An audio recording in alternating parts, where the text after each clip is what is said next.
Look. He doing them push-ups. You know what that means, right? That means he horny, man. He's horny. Go ahead, get some, Sally. Go ahead and get him some. He horny. He doing them push-ups. Oh, I think I'm caught. No, never mind. He doesn't care. He wants an audience. He's a voyeur. That's crazy. I'm gonna let y'all get to it then. You got it. Man, look at this beautiful goddamn cactus right here. Man, that thing's tall as hell. I'm not actually sure what maybe it's Lophocereus genus, Mexican fence post. I'm not sure actually, so I don't want to.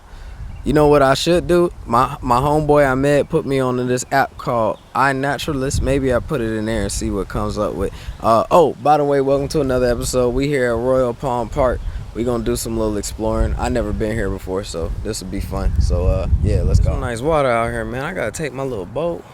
I got a little kayak and get out here and just see what I could.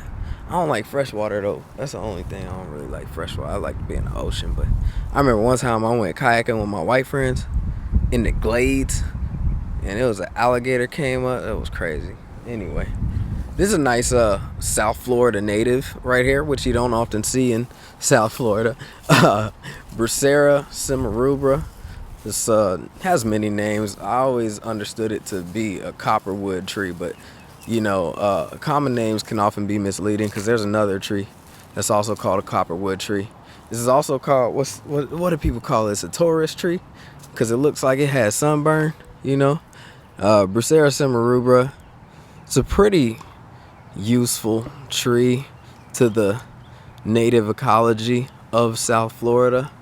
For example, it's really wind resistant.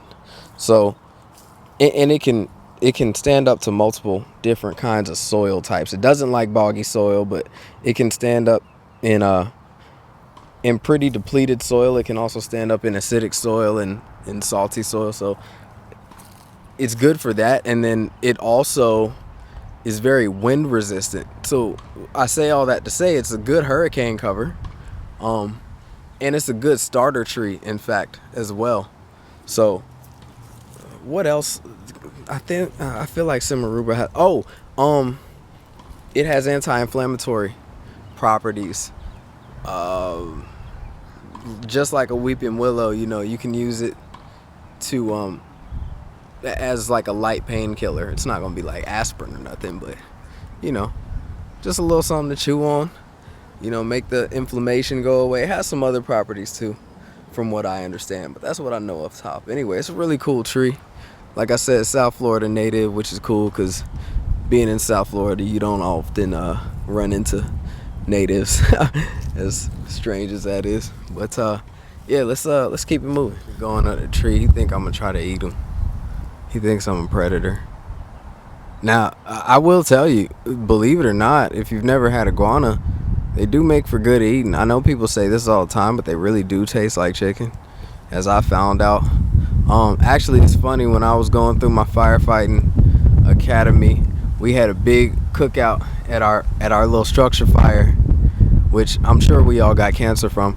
But one of my homeboys that went through the academy with me brought iguana, and if you ain't know any better, you'd have thought it was chicken. He did that up though. He fried it.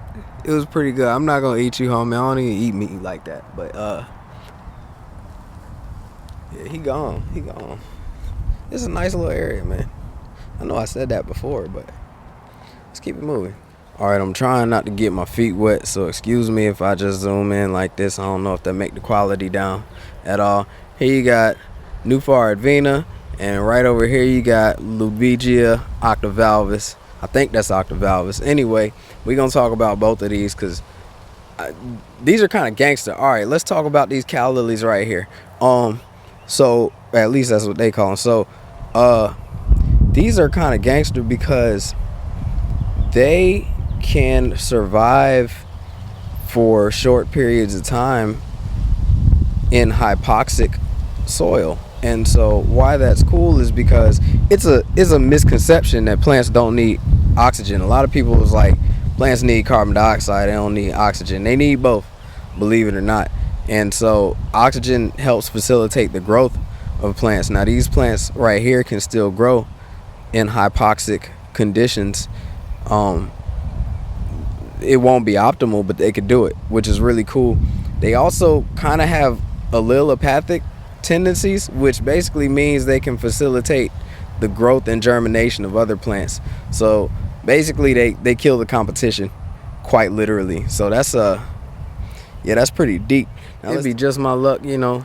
It'd be just my luck. I stumble onto a whole nature trail right when I get ready to sign off. And the reason I sign off in the first place is because I'm keeping 100 with y'all. My battery's about to die. So I'll tell you what, we will come back here, and that'll be next week's episode.